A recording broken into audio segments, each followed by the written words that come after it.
Hey everybody, this is Scott DeCamp with CatchMark SportsNet, and this is episode 26 of the CatchMark SportsNet podcast. We have shaken things up just a little bit today. We have a new co-host for today, maybe going on in the future, Billy Mann. Welcome, Billy. Thank you. It's nice to be here. I was here before. I was never on camera, though. I just ran the show in the background, but it's fun to do a little talking and have my mug on the screen. I don't know if the people want to see that, but Billy Mann. Yeah, he's sitting in for Brent Rath today.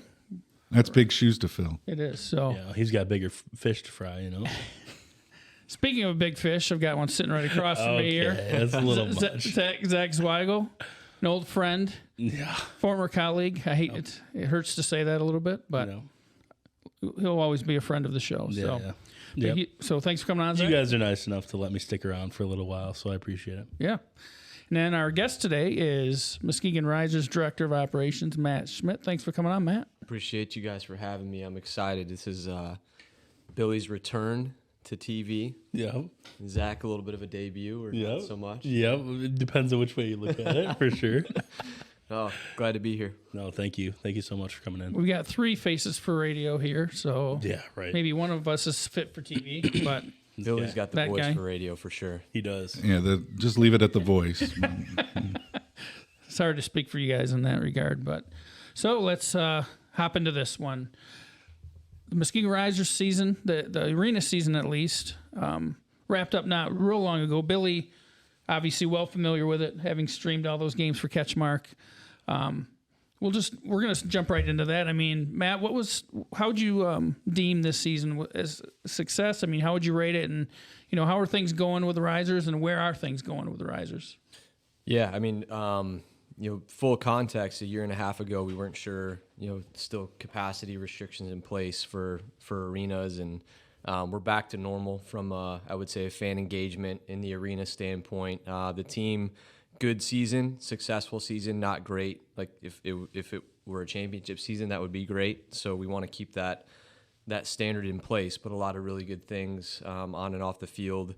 The momentum's there, right? I mean, we were a locomotive, I would say, just flying down the tracks, full steam ahead. And then March 2020 hit, and everybody, not just us, but had to come to a screeching halt. So getting that going again, we recognize that was going to take some time, but I think you guys have seen throughout the course of the last 2-3 months that picture that we had in place, that momentum. Just through kind of being pretty strategic as we reopened, it's back, and I think even stronger than we've ever had it. So, making the final four, hosting finals weekend, being right on the verge of actually making the national championship game. Again, good, not great. Great would have been a national championship. So, No, I like I just love what's going on downtown Muskegon now, with just kind of a resurgence.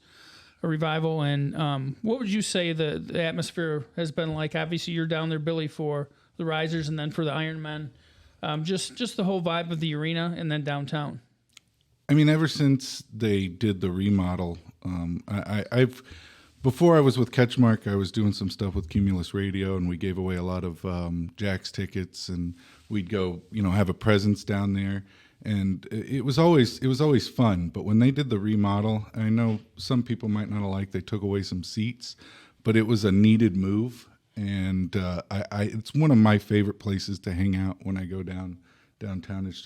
It's a really cool place, good vibe, and yeah, the recognition that a game, it's not just a standalone game. There's an experience to be had, not just within the arena, but also downtown. And you look at the strip of Western Avenue and all the things that people can do now before, after a game. It creates that environment that creates a certain impression for people, whether or not they're in Muskegon. They can be proud of it. They can get excited about it. They can bring friends and family into town, but also people that are visiting from, we have people that come in from obviously other teams, Cleveland, Chicago, Cincinnati, during the tournament, San Diego, and Omaha, and those visitors were blown away. I mean, not just the teams, but the fans that came along with them. So that's good. That's a good look for Muskegon, and I think ultimately that's what sports teams are supposed to do for their cities in a lot of ways. We think of Denver, I think of the Broncos, or Detroit. I mean, for me, it's the Red Wings, not so much the Lions right now, but I mean, they are important for branding cities and communities. Think all the way down to high school, right? Like that's the biggest thing I probably learned as a student athlete right away is, hey, you're representing your school, you're representing your neighborhood, your district, and I think that kind of lesson, comes all the way through the higher the ranks too. So yeah, the other tenet we have to give them a shout out to the Lumberjacks. They just advanced to the conference finals, congrats to them. Yeah. They got a lot of exciting things going too. But Zach, you were just there in the arena. I mean, and you being the youngest guy among us four, what kind of a hangout spot would you say that is now down at the arena? I mean, I think that the most important point I'd like to make is that 10, 15 years ago, it wasn't like this. It's changed drastically since when we were in high school or right out of college. People didn't hang out down there like they used to because there wasn't as many opportunities to get together or to eat different places or to go watch games and so on and so forth. So it's just turned into a wonderful place where you want to bring people, you want to show it off, that kind of thing. It's just a cool experience overall. And the arena specifically, I mean, I feel like every time I'm in there, it just gets a little bit better. There's something else going on. There's something else added. There's more people around, so just no complaints. It's so much fun to be able to hang out in downtown Muskegon now. Yeah, we'll get back into some Risers things in a minute, but I want to find out a little bit more about our guest here, Matt. So where did you grow up? I mean, were you born in this area? Are you a Muskegon guy through and through? I'm a Muskegon guy. I'm a Reese Puffer Rocket. Yeah. Yeah, and explaining people like what Reese Puffer is, right. Two people's last names put together. I grew up here. Born and raised, and then graduated high school, went to U of M, played soccer there, studied biopsychology.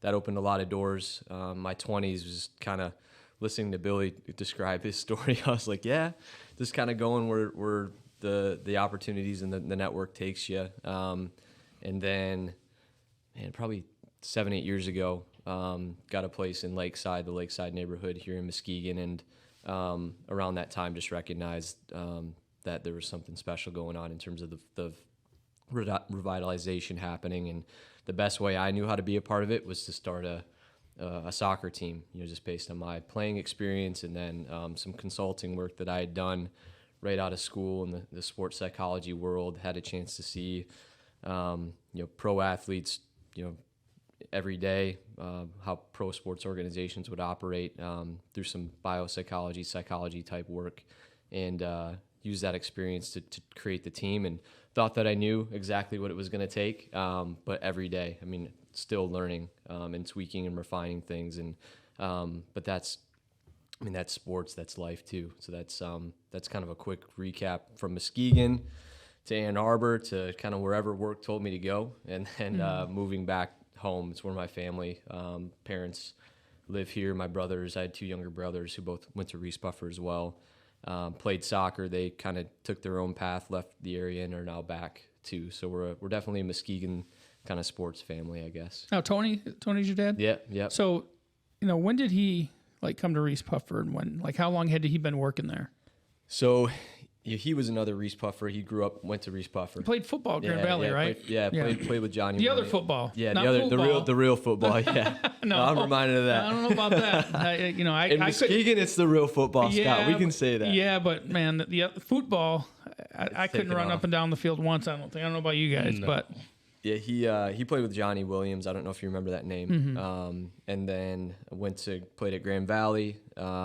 And he had a brief stint with the Michigan Panthers before deciding, hey, I'm going to hang him up, and did insurance for a little while. And then when we were kind of growing up, middle school, high school, is when he went back to Aquinas and finished some curriculum to be in education.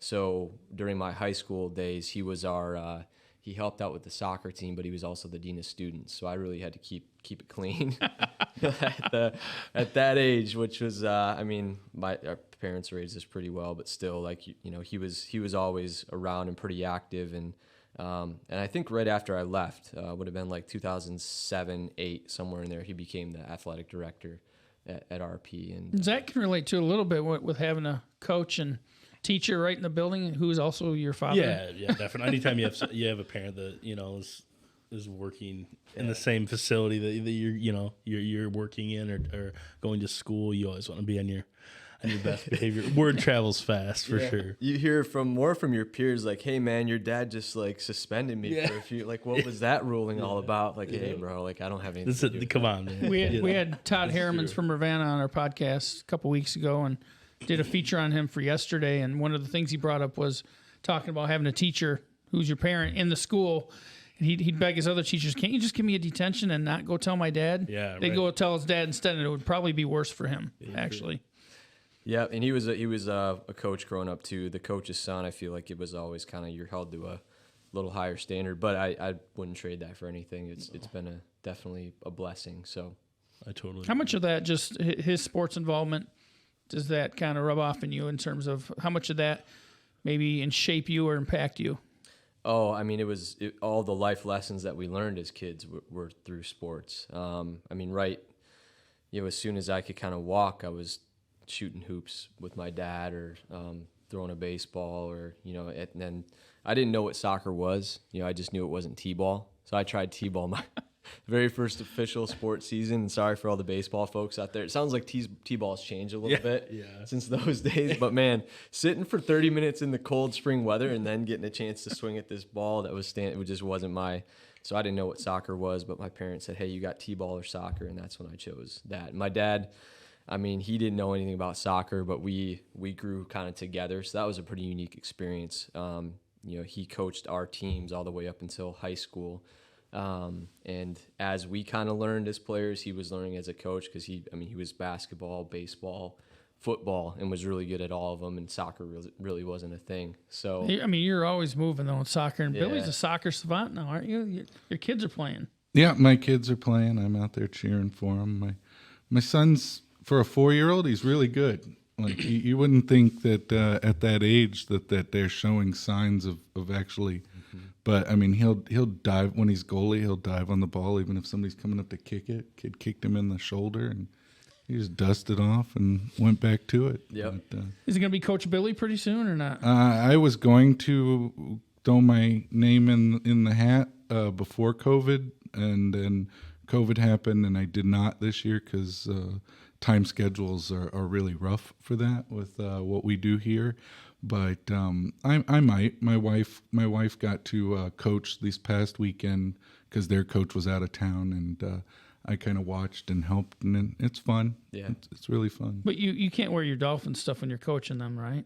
Well, I'll change their name to the Yeah. I wondered if you're going to the White White Lake Youth Soccer Dolphins. It kind of fits a little bit, I guess.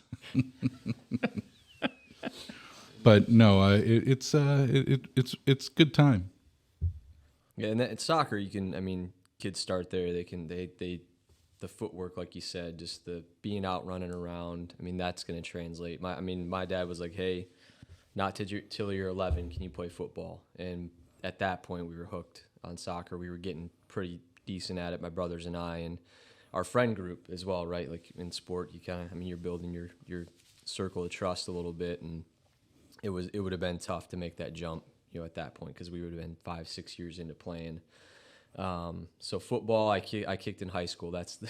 So I kind of reinforced that stereotype of the soccer dude kicking for the football team. That's my That's claim an to important fame. part of the Yeah, game, man. that. If you don't have a kicker, you're true. in trouble. Yeah, but man, just don't talk as a kicker. Like, know your place.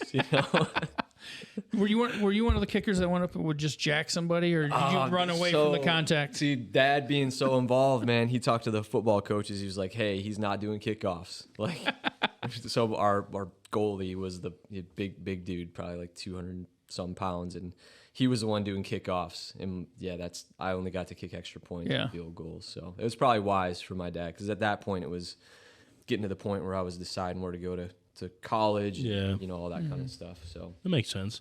You see that a lot nowadays. Kids will like take seasons off and so on after, you know what I mean? Leading up until when they go to college, because it's so much money. It's so important. Yeah. I don't know. I gotta. That's a whole other podcast. Yeah, man. right. So 9 to 5. Like what's your official title? I know director of operation. I know you're really busy with the Risers. And is that taking up all your time, or what are you doing these days? Well, the Risers has really always been a community service type project, a passion project. The core of what I've been doing for the last 7 years or so is in the digital marketing world, and so that's where we kind of with CatchMark really riff pretty well. Is I can see where you're going with some of that side of the business as well. But yeah, I do a lot of consulting for companies that want to generate leads or get branding, or get website traffic to get e-commerce conversion. So it's been about 7 years. I started working for an agency doing that, and then the last couple of years I'm out on my own now, kind of building my own client base. So that's the core of what I do. But I like to tell people it's not really a 9 to 5 when I wake up in the morning. It's a to-do list. I mean, sometimes like today. I mean, this is something that is going to overlap into my 9 to 5, and pretty fortunate to have that kind of, I guess, schedule and flexibility, and also kind of fused all the things that I really enjoy into something that'll sustain a lifestyle. So that is kind of a big picture. I do some, if somebody wants to start a business, I've helped people do that, and gotten equity, to kind of help people do that kind of stuff. So I really I think it's more of a reflection of kind of where you hear like the gig economy said oftentimes now more than ever. I mean, there's just so much opportunity if you're willing to put in the work. With the way the world is now, that I kind of just through different opportunities got a good network of people that that 9 to 5 has been a pretty solid digital marketing type career, and then that allows me to even just develop skills and translate that more into the team and some other stuff that I do too. So, it's awesome. Yeah. Super. How do you think soccer's changed over the years? I mean, in terms of the fan following, and there's a cult following out there, and it's big. It's worldwide. It's not just an overseas thing, I don't think. And how do you think that's changed and grown? Well, I think guys like me are getting to a certain point, where they're in the real world now, and they grew up playing, and they understand maybe how to market it a little bit as fans ourselves and playing the game. And you didn't even see that maybe 10, 20 years ago. It was kind of more like the corporate sharks, so to speak. I mean, the group of guys, for example, that started the MLS. I mean, it was like a group of 4 or 5 guys that owned 10 franchises, and they themselves weren't soccer people, but they knew business, and they knew kind of like the major league model, and they built it out that way. And I think that's a very, very American way to go about it. But as people started to pick up the game and play the game, that kind of model wasn't as appealing as something like in Europe, for example, where there's promotion, relegation, and the clubs have been around for 150 years, and there's just a different kind of sense of that really being ingratiated into the culture and in local communities. So I think you're kind of seeing now like the fan that understands that organic part of it, getting to the point, kind of in their careers where they can, they're working for teams or consulting with teams, and just everybody's kind of coming together and making it a little bit more, I don't know, just kind of a deeper understanding of the game. And I think when, from my perspective, for example, understanding that, hey, like, the franchise kind of approach, that's good, but if you're able to create a real grassroots community-centric club like they have in Europe, like that's actually something that people can get really, really excited about. So I would say from the business standpoint, that's how things have evolved. And then I just think, like, again, like my dad, he didn't grow up playing. So when I was growing up, like, it wasn't like we didn't have conversations about, hey, like 4-4-2, 4-3-3, like this is what the target, forward's going to do versus a wing back who's, getting into the attack. Like those are just things that we didn't talk about because he hadn't had that experience. But now, again, you're seeing the next generation who have played are having kids or being able to coach at home, and when they're watching games, have those conversations like you now see. I mean, I knew everything, not everything there was to know about basketball, but I learned most of what I know just by talking to my dad, watching games, going to watch him play pickup ball. So that culture It takes time, but I would say in terms of the game itself, just people being able to play it, pass it on to the next generation, older brothers talking to younger brothers about it. That's something that I think maybe isn't talked about enough, because I think, kind of going back a little bit to what you had mentioned, Zach, about the chaos of youth sports and like kind of maybe trying to monopolize, hey, you can only learn about the game here, and you got to pay like whatever, a ridiculous amount of money to be able to practice all the time. And it's like, wait a second, like, I mean, if you look at guys who go to the NBA or whatever, like they're playing in their neighborhoods when they're growing up. Like the game is teaching them, and that's the best way to learn how to play, is the game teaching you, and then talking to your dad or your brother, role model here or there, and being able to learn more of that. You just didn't have that wisdom coming down because people weren't playing it. Even like 30 years ago, it's not what it is today. So when you talk about watching soccer, like overseas or whatever, who's your guy? Who's your team? Like everyone's got a team.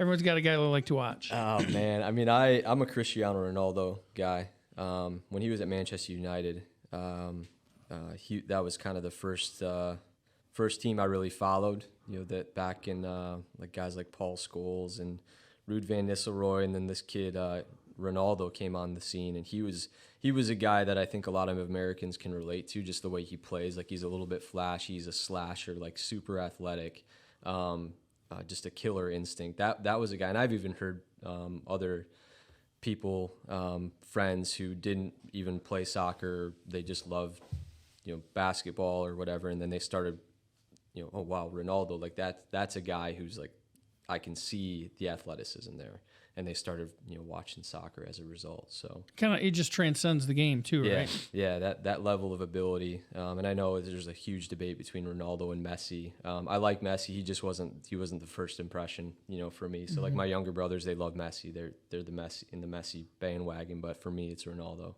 So I kind of put Billy on the spot here. We do these player profiles, and shows you my age, because I wrote the scripts for a lot of the questions I ask these kids. It's just these fun videos we do. And I asked them about Beckham and how do you bend it like Beckham? They're like, what? right. Yeah. So I'm like, yeah, I totally showed my age. So hopefully you called me out on it during it. Well, I didn't come up with this question. Yeah, that's the first thing I go, oh, Scott wrote the questions. All right. I just make the video. Pass the blame on. Fair question. Right. That's all right. So, But I was shocked that not one single kid knew. They didn't even know. I mean, I could get it not knowing the movie, right? It came out before they were born. But all right, Billy, come on. Keep rubbing it in. but to not know the player, not know who he is, you're playing soccer. I mean, Yeah, that's weird to me. yeah. I spend so much time with the Risers, man. Like that's my team. Like I would just say, I can't even follow another team because I'm just so into this. But as a kid, yeah, and even now, like Ronaldo is still very relevant. To see him go from he played for a team in Portugal to Manchester United to then Real Madrid, and just making so much money during all these transfers. He's now back in England playing for Manchester United, and the guy takes like 3 90-minute naps a day. I mean, he's trying to fight time. He's like the Tom Brady of soccer in a lot of ways. Like I saw a post not too long ago where like somebody found a gray hair on his head. Oh, here we go, it's coming. That's the thing. Awesome. I mean, dudes like him, dudes like Beckham. I mean, not only they're at the top of their game, but they're good looking dudes too. So they've got everything going on for them. The branding, man. Massive Beckham. brand deals. I actually had a teammate who played with Beckham in LA, the Galaxy. It would have been like one of Beckham's last years, and it would have been like 2011. And just to sort of ask him questions about how he was, the human. And then all of like the aura. I think people actually would say that Beckham has done the best job of branding himself.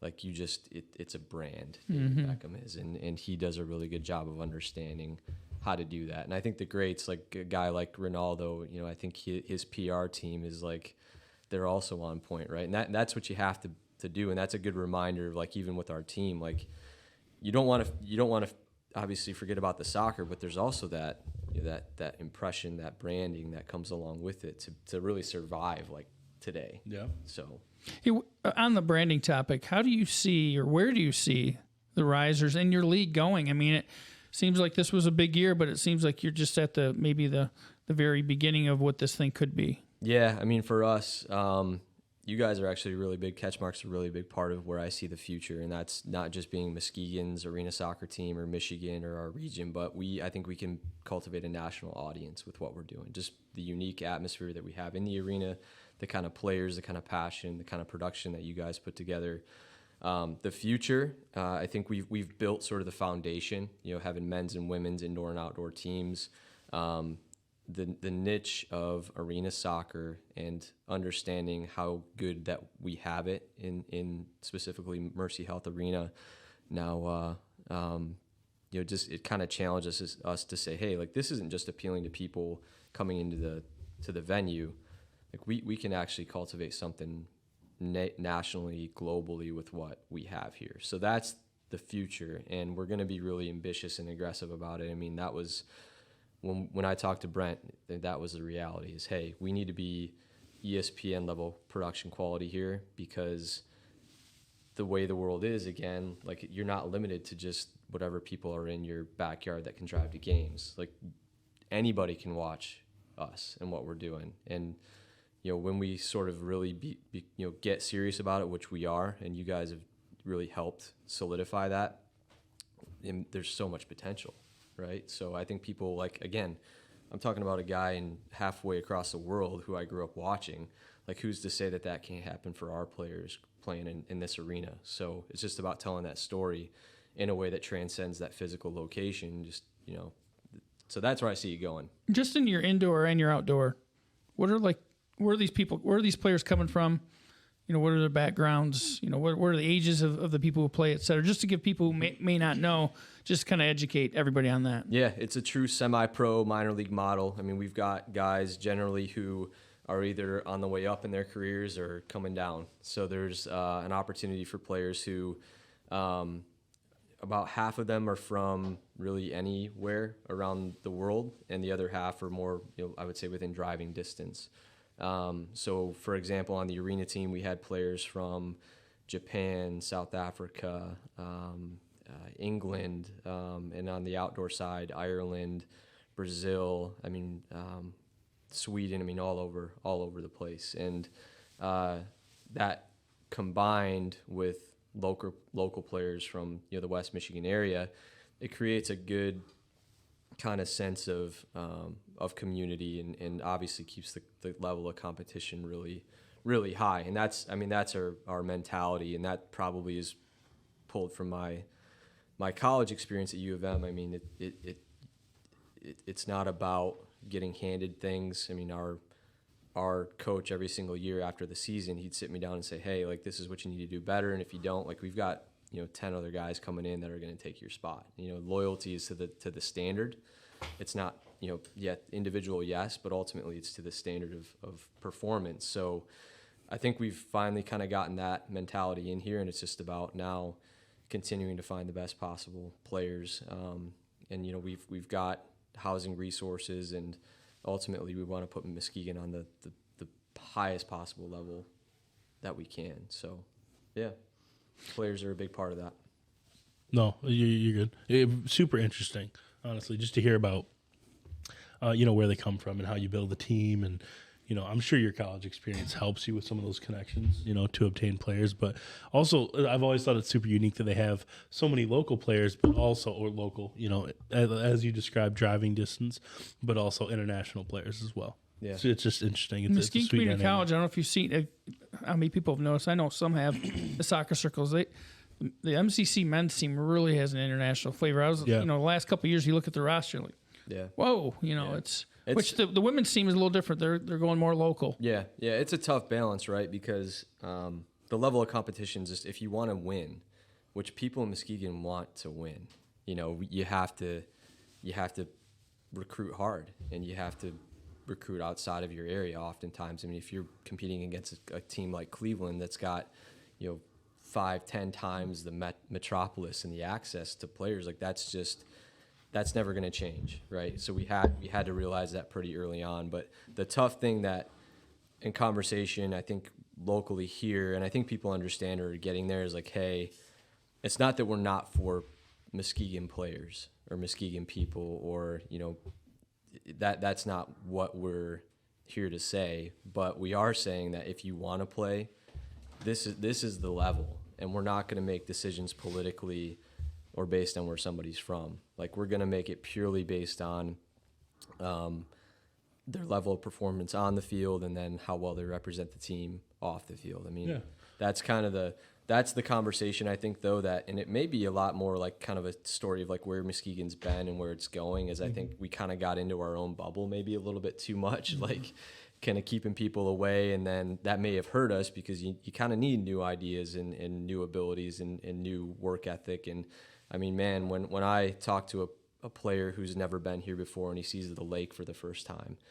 and he describes like, man, I've never seen anything like this. You gain a new sense of appreciation for where you live. And I think the same's true with the team. Like, when new players come in from an outside perspective and they kind of describe how good that we've got it, just with the resources the club has in the arena, there's a renewed sense of energy and work ethic that kind of goes along with it. So that's kind of the biggest thing that and I think we're kind of past that point now, but explaining to people, hey, like, yes, we're grassroots, we're for Muskegon, but at the same time, we're not just going to hand opportunities out. Like, you know where that level is. And I mean, my hope one day is that everybody is from around here, right? But the reality is, until you see it and you know what it's going to take, like, we can never really expect those kids to grow up and get to that point. No. So, yeah. Well, yeah, the three of us are from this area.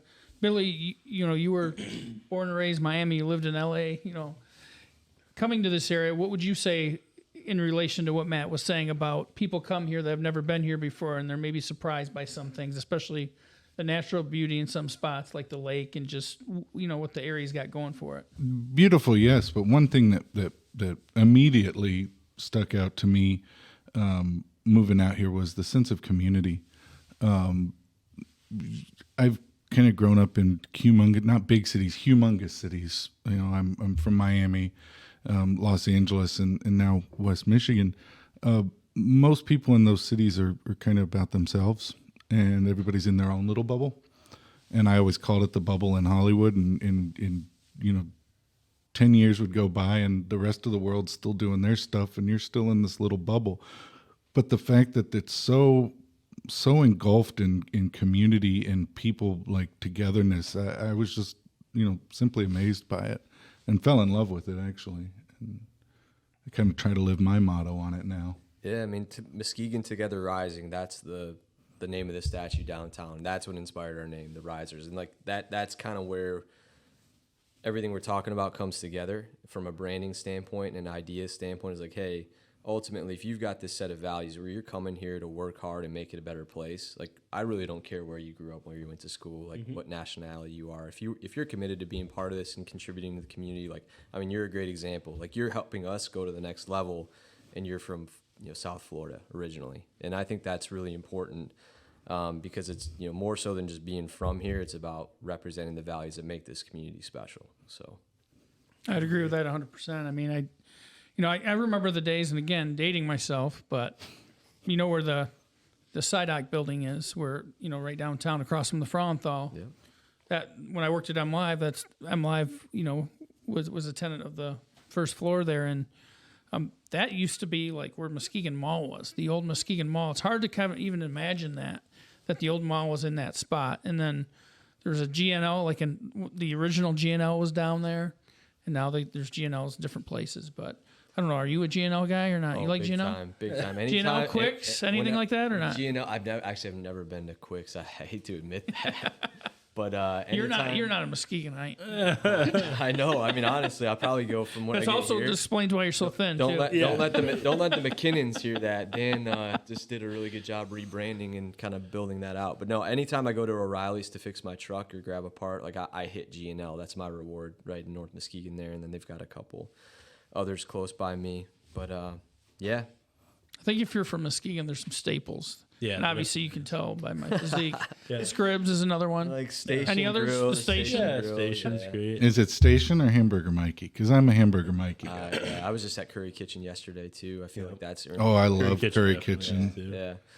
yeah. Muskegon Mall. I mean, the penny fountain. Like, Oh, yeah. my mom would say, because my mom's from Detroit, so like getting downtown somewhere, even if it was just Muskegon for us growing up, like we go to Heritage Landing and then we go to the mall. Just like, I mean, there wasn't much, but we, I can remember going to the museum downtown, and I think that maybe came from my mom a little bit. Not kind of looking back, like having somewhere to go, with the family, and maybe it was a little bit forced, because like looking back, I mean, where things have gone and where they were.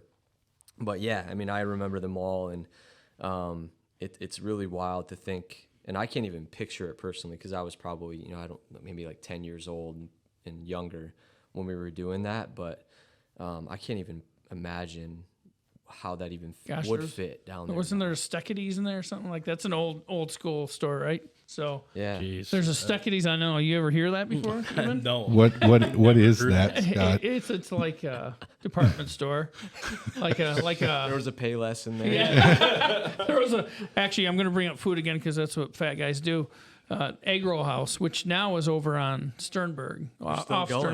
Still going over on Sternberg, but that originated in the mall. That was the place to go. The egg roll house? It's still good. The one on Sternberg's good. Where's it at on Sternberg? They created that airport park with the food trucks right there down. The west side of the highway. Yeah, it's over there. It's in that plaza. By the way, I have to mention this on this podcast right now because I know Seth in Grand Rapids listens to this. He was dogging 3 Happiness on Alpine. And that's where I know this is really lame, but that's where I got engaged, and it's so lame. Calling myself out here. I can't believe you told the podcast. I know I did. It's out there for everyone. I'm hiding nothing. Oh, he was so excited. I want to take these guys because we had a meeting over in Grand Rapids a couple weeks ago, and I'm going to take these guys to 3 Happiness. And Seth dogged it right away. What'd you think of it? I thought it was good. I thought it was really good. I feel like you're lying. No. I did not like Way the to egg sell it, roll. Billy. I did not like the egg roll, but my food was really good. I mean, I like good Chinese food. There was nothing wrong with it. The way he was talking, it was like you were going to get like mall, like what is that? Easy? What is it? Panda Express. Yeah, or like An express type deal. yeah. That's the way it sounded. It wasn't like that at all. All right. That's high praise coming from a guy who spent a lot of time in LA. Yeah. I mean, Worked a lot and probably had to order quite a bit of Chinese to the office. yeah. Also the star of the Eat It episodes, so Yeah, I knows a little do. bit about I this do stuff. go around and try food. You're a but, foodie for sure. and I was a bit of a food snob when I first moved out here, but I've had to let that go, and ringing endorsement. and I'm more open to things. You're right though. When you're in a town that, I mean, even if you're from Detroit, I'm sure it's the same way. There's a lot, and just the bigger the city, the more options, the more choices, and the more I don't know what's the word. The more, not culture, but the more different styles. I guess Variety. Yeah. Different types of food. Yeah. You're not just going to eat what you're used to. I was in downtown Detroit, speaking of that, this past weekend. And man, like, they're doing something similar to what we're doing. Yeah, it's weird. Yeah, it is. They're making some big changes down there too, and they much needed too. I would Yep, say, yep. That's interesting. You bring that up. Though. I've thought the same thing recently. Like John Rooks is like the Dan Gilbert of Muskegon. Yep, exactly. Have you been down? Yeah, I guess you've been down. Yeah. They are. They're real, and it gets a bad rep, and I think Muskegon gets a bad rep in some circles. It's fading. Like both cities are getting. It's fading. But yeah, you're right. Like I have heard less and less of like the like I don't feel even aware that I'm telling somebody even like Grand Rapids or Holland I'm from Muskegon now. Like they just. I think that it's kind of gone, but like then you like it's almost like an afterthought versus like being on the front of your mind when you tell people. So yeah, I mean you've been around. You were obviously going to U of M and everything, and you might have touched on this earlier, but if you could elaborate again, what ultimately brought you back here? What keeps you here? Because I know you're a guy who has some opportunities. You could be in a lot of different places, but what is it that keeps you here in Muskegon? I came back because I had seen enough of the country to know how just beautiful it is. Family is another really important thing that I value, and then the ability to make an impact. And I felt like with the network that was already in place here, paired with the amount of experience that I had personally that I felt like I could share, I think there was a moment in time when I was on a private jet with an NBA executive right out of, 2 years out of college. And I kind of at that moment realized while it's kind of sexy and cool to be able to service this level of client, I've been blessed with seeing what the top looks like, and that the sense of fulfillment there probably was never going to be where I would want it to be, because of the amount of people I felt like I was really impacting. And I felt a sense of responsibility. I think my parents would always kind of raise us to think about more than just yourself, or immediately, and even in college, at U of M, the expectation of being a student athlete, and I think it's the same for a variety of schools, is that, hey, like you're privileged and you have a responsibility to kind of fight for your community because of that.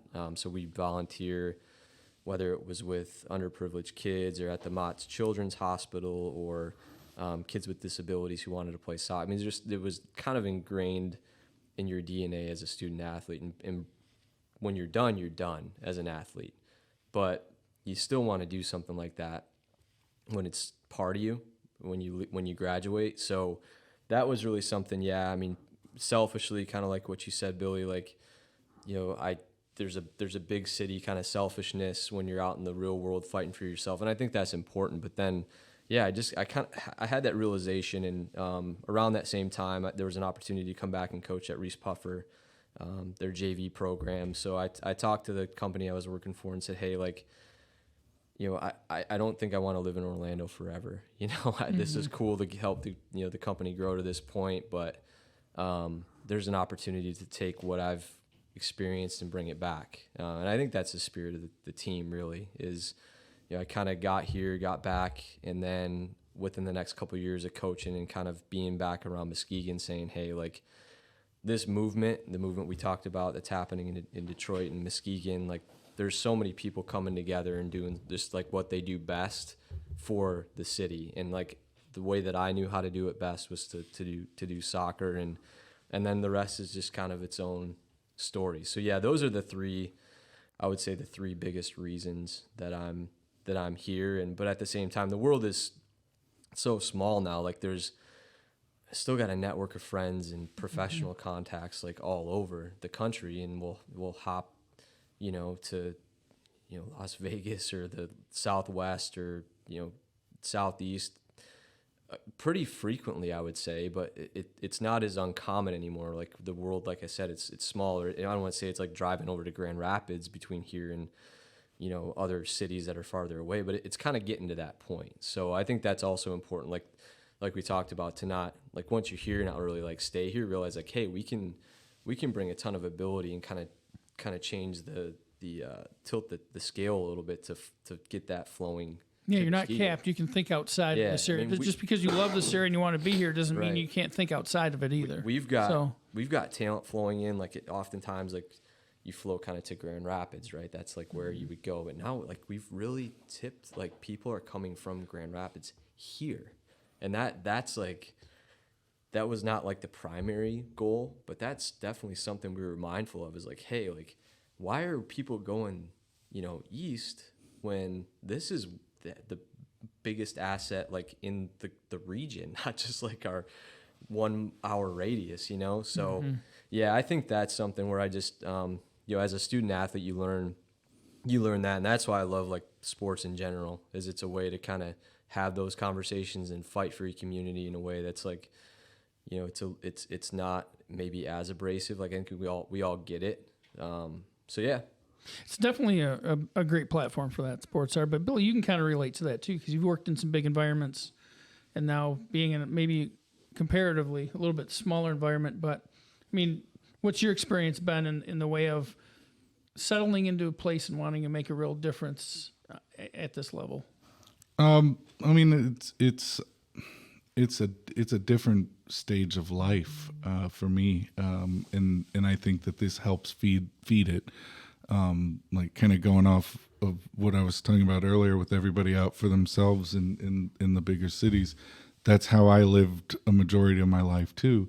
And now I have two children and a wife, and I didn't really have a place to buck. I left Florida, almost 20 years ago now, and in LA, everybody is an outsider. Like there's people that are born and raised there, but it's not the same kind of growth. And now being here, I'm getting that opportunity, and I'm kind of making my home and where I want my kids to grow and contribute. And what better place to do it? I mean, it's beautiful, especially in the summer. Getting used to the winters. We were talking about those seasons the other day, Billy and I. Yeah. People lie when they say, it's awesome. You like you get all 4 seasons. No, you don't. No. You get winter, summer, and a little bit of fall. Yeah. But, I mean, we're pretty much middle of winter right now. Yeah, I mean, it's cold. It's cold, but it's warming up. But Zach, you grew up here. I mean, what's your take on this whole thing and just about the world kind of shrinking a little bit in some respects, just with communications and everything being what they are now? For sure. I mean, I think that we can all attribute technology and the advancements to why the world continues, or some of the reason why the world continues to get smaller. You can book a flight on your phone, be on a plane in an hour and a half, kind of thing.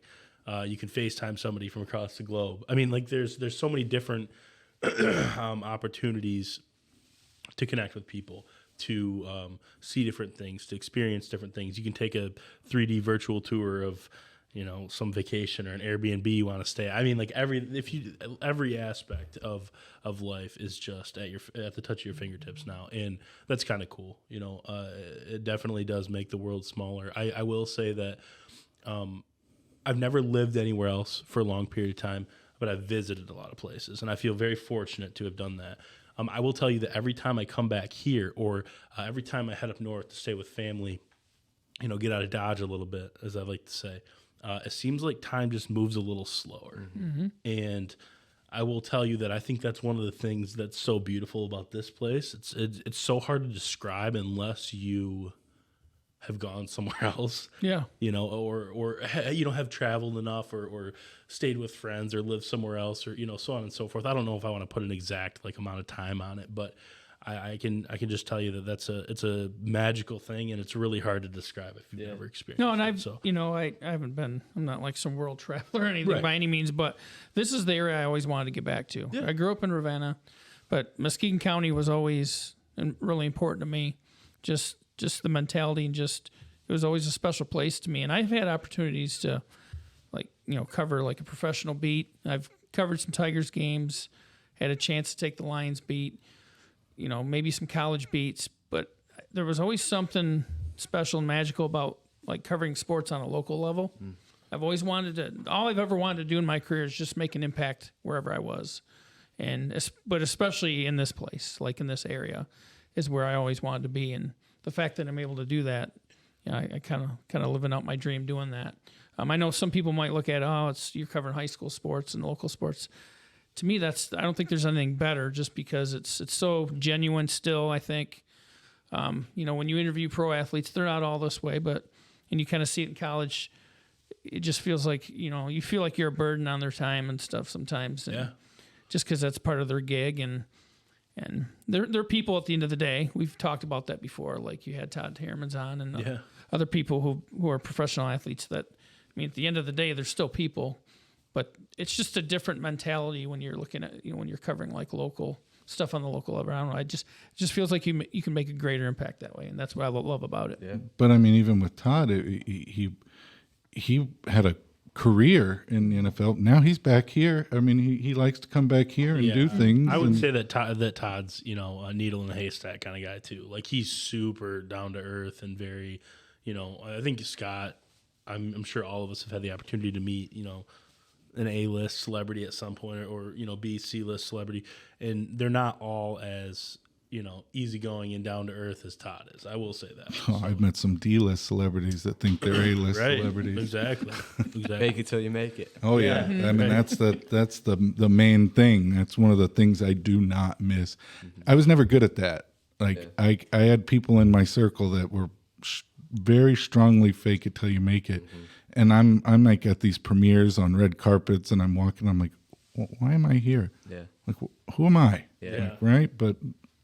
Well, that's cool to hear because I mean that I think is something that we've noticed, like in almost like a rallying point with the team is like there's so many, and I don't consider a riser like a player, like it's people who are involved in whatever. Like you guys are all like good at what you do, and you could be elsewhere, and I think it's a testament and a reflection of like a lot of other people, like you said, who are here, and there's this sense of like, hey, like we're all making a pretty conscious decision to be here. And although we could all be somewhere else doing cool stuff, so let's do some really cool stuff together here. Almost like not like an FU to the world, but kind of like, hey, like it's about the people. It's not about the name on your city. It is. Yeah. And that's what brought me back. That's what keeps me here. I don't have any desire to go anywhere else. No. This is where I want to be. But at the same time, I still want to do some special things. Yeah. Build something really cool here, at CatchMark, and we're already doing a lot of great things. I can see it, man. That's the thing. Like I can see what you're doing, and talking to Brent and his vision, like it's not limited to here. Like you guys have, there's a lot of potential. So that's the cool part about collaborating when we can with you guys, because I think your trajectory is I mean you're like not even scratching the surface. No, we appreciate that. And we just obviously really value that partnership that we have with you guys too. So, but when you're not doing riser stuff, what are you filling your time with besides obviously you do have to work a little bit too, but no, I man, when I'm not working, and it's funny to put it that way, because even the digital marketing side of things, it doesn't feel like it, but I'm camping, I'm hiking, I'm kayaking, like I'm in nature. Church is something that's really important to me too. So kind of a mix of those things, whether it's groups, within my faith, or getting out into nature, and just kind of really understanding that, hey, like we're in sort of like the matrix, so to speak. And it's good to also realize that, hey, like let's just kind of get back to that foundation, and maybe the finer things in life, or the simpler things, and then know that, hey, like, this is stuff that needs to be in its proper place too, because we're running a marathon here. This is my 9th year of doing this. No, that's great you bring that up, because that's something that, I have my interest too, but that's something that I've always, it's been a little bit of a struggle, kind of like putting work to the side. I mean, people know that I just grind on stuff like that. It's good. It's healthy to have that perspective outside. Yeah. I know, Zach, you and your dad and your family are big on getting out, and what I'm going at is like the hiking, and you guys have seen some really beautiful spots. But I mean, what does that do for you guys when just getting out, basically unplugging all that stuff? I mean, I think it's, and I'll let Matt talk on it too, but I think it's that reset, Like I talked a little bit earlier about going north, right? That's just a more temporary solution, or temporary reset. But when you get to experience some of the world's, I would argue, like the world's most beautiful places, it's hard to explain. Like you'll never see. I remember the first time I saw a redwood, right? Like you'll never see anything else like it. You've never seen anything like it. And how often can you say that, like, that's a complete first for me? Like with something you've seen or haven't seen, and that's an example. We're hiking Angel's Landing here coming up in June. I've been there, man. I was just gonna say. And I'm super excited, So I've been fortunate to travel a little bit, and I share that passion with my dad.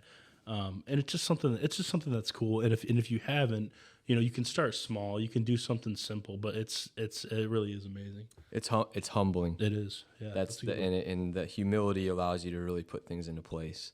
Like I go to Lake Michigan, and it's a mile and a half from the house, and even looking at Muskegon Lake, but especially Lake Michigan, you just say, hey, this has been here a heck of a lot longer than I have. It's gonna be here way longer than me, and you just get a sense of. And I think that's what I missed leaving Muskegon is that big body of water and this natural beauty that we have here. It's a reminder of there's a lot more going on that's way bigger than me.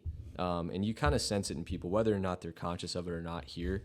They don't think they're any better than you or any worse than you. We're all here. We're all by this massive lake. We all have these really beautiful resources at our disposal. And I think the humility that comes with hiking in Angel's Landing and never being able to take a picture at Zion National Park's where that's at, but never being able to take a picture that's truly going to capture that. That's how humbling that experience is. I think that for me, and it sounds like same for you, Zach, like that humility, understanding that there's things that are way greater than yourself, and that kind of lets the work fall into place, because that's all ego, right? My work is like me, and I mean I'm fighting for myself, my family, my community, but then just the realization like even that is like in your head, and there's stuff way bigger than you. So that's kind of where I would say the value of nature for sure has gotten me to the point where I feel like, hey, this is sustainable. I can turn off, my email notifications. I can put work aside at the end of the day and know that at the end of the day, like 100 years from now, it's kind of futile to say, but like, there's things that are already in this world that exist and are going to exist. And I hope that I can maybe make a little bit of an impact, or, in an index or a book somewhere, right? Like, but that kind of, I think, really helps remind. I agree. No, I and that's agree. where Zach, when we work together here, and even now, I mean, that's where I can learn something like that from Zach, because he's always saying, there's finer things in life than just, you get so focused on what you're doing at work that it consumes you so much. That doesn't mean that there's not beauty in There in is work there is here your too. community where you live. I'm just saying that it's been a huge perspective. It changes your perspective. And I know what you're saying. I got family in Colorado, so Colorado Springs, and we made a few trips to like Denver, been up in the Rockies, and you just feel so small when you're up in Pikes Peak and you're doing all these things. And we've all had this, just flying in an airplane, traveling from wherever. You can't even fathom how big the world is out there. Right. And what your place in it is. So yep, and that's, I would say, that to add to your question earlier, that's another reason why I like it here now too, because we have like Hoffmaster, Snug Harbor, all these different things that we can go do now at the lake that remind you like 15 minutes away, kind of put things into proper perspective. So. And Billy had Miami Beach. What's funny is I took that for granted. In my 20-something years down there, I maybe went to the beach once a week, maybe, or once a month sometimes, where some people, they plan and they do their whole vacation and they go down there just to experience stuff like that. And I think you come to not appreciate things sometimes when you live there. And then when you leave, I took my kids back to Tampa, and I'm like, man, this is where I lived in this every day, this wonderful weather. And I just, I didn't appreciate it as much as maybe I should have. It takes age to appreciate it too. That's what the last thing I was going to say on that is like in your 20s, you just don't know, right? You're told a certain thing. To be fair, like you have to compete, you have to pay your dues, you have to carve out a space. I think to get to the point where you can appreciate and take time. Absolutely. But then it's such a, I don't know. It's such a counter. I don't want to say counterproductive, but it's kind of a backwards way of doing it, because you realize like, man, the first 30 years of my life, like I was trying to get like this SAT and like this degree, but then like, wait a second, like this is actually where it's at. Yeah, you got to figure out what's important, right? What you value. It's hard. It's a challenge. So you might laugh about this, Billy. One of the places I've always wanted to take a tour of is the Everglades. It just fascinates swamp. me. Yeah, I know. You're like, a swamp? You want to see a swamp? I know, but so tell me about it. Well, take me on a little. I mean, you tour. your best way to view the Everglades would be to go across Alligator Alley. So you'll head across from Miami to Naples when you're going up to the Gulf side, and they call it Alligator Alley because it's just that you're going to see lots of alligators, but it's just hot swamp for as far as you could see. I mean, it's wetlands, right? And I would see it while you can, because I'll give you this example. When I left South Florida, there was a movie theater I worked at out in Weston when I was 16, and that's where kind of the city ended. So from past there, it's literally swamp, and it was kind of a movie theater built in the middle of nowhere. I went back a few years later, and it had already been concrete jungle. Like they're building up. Mm-hmm. So maybe 30 years from now, there won't be any Everglades. It'll just be one solid chunk of concrete. But yeah, it's pretty sad. It is. Yep, it is. There's beauty in it, though. There is beauty. In Gainesville, there's a where the Florida Gators are. Mm-hmm. There's like an area where you can go out and take like a it's kind of like a pier out just out into the Everglades up there. There's swamp up there too. It's not like the South Florida Everglades, but it's a swamp. I was in Orlando. I was at 55 West, and there was a Five Guys right across the street, and then I'd walk like 3 blocks to the Amway Center. So I don't know anything about the oh yeah, it's city. It's city. In Orlando, I always called the gray area of Florida because it's so far inland. You're not.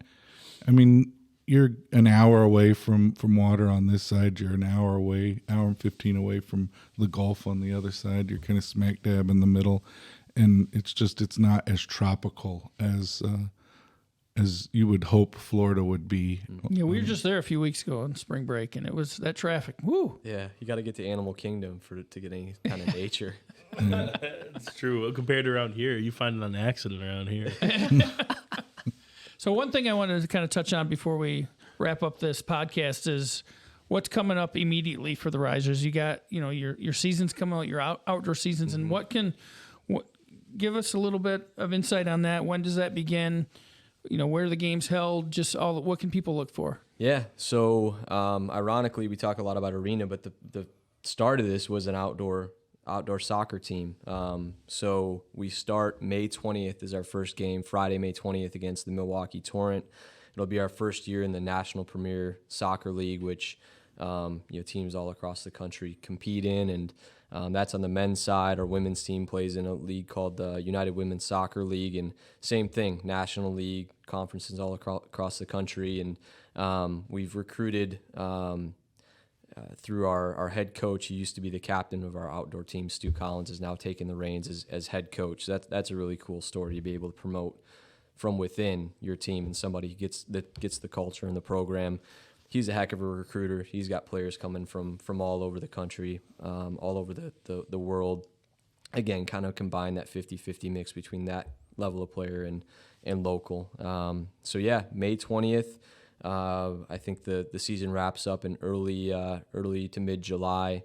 We're playing out at Oak Ridge High School at is it Russell A. Erickson Stadium. That's out correct, there. yep. They just put beautiful new field turf in there. I stopped over at Wolfie's when I checked it out a few days ago, and so that'll be that's a pocket of the community that we've talked a lot about downtown in the city aspect, but that when you get to the more of the nature, right? Like that's where Wolf Lake, and people are more pretty quickly in more of that scenic part of the Muskegon County, which I think will be really neat to get our players and just experience out that way. So May 20th is. You said men and women are there playing there? Yeah, men and women this summer. So there's 5 home games for the guys, 4 home games for the girls. They're all on different dates. And you can get more info at muskegonrisers.com/schedule, and that'll take you to all the ticket information and all that good stuff. So again, we're now to this point in our history on the field. We're competing for national championships. We want to continue to elevate that brand that Muskegon has, because when that's the case, we all benefit. So yeah. All right, anybody got anything else? No, I think that's it. I had a good time. Thank you so much. Yeah, for coming man, in. for sure. I'd love to come back sometime and touch on some other things. So. Yeah, we'd be remiss if we didn't thank our sponsors, our title sponsor, in particular, Van Dyke Mortgage. Thanks for all you do in supporting CatchMark and supporting the area, really. They I don't know anybody who supports the area better than Van Dyke Mortgage does. So thanks a lot, Matt Schmitt, for coming on today. Thanks, fellas. I appreciate it. And thanks a lot, Billy, for stepping in. Hopefully we can do this again. Yeah, thank you. It was fun. And hopefully we can keep you around here on this podcast, Zach. Yeah, we'll see. We'll have to have a conversation about that. All right. His agent will get in touch. Yeah, right. All right. I'm Scott DeCamp with CatchMark SportsNet, and this was the podcast. Thanks a lot, everybody. All right, we'll see you guys later. See you.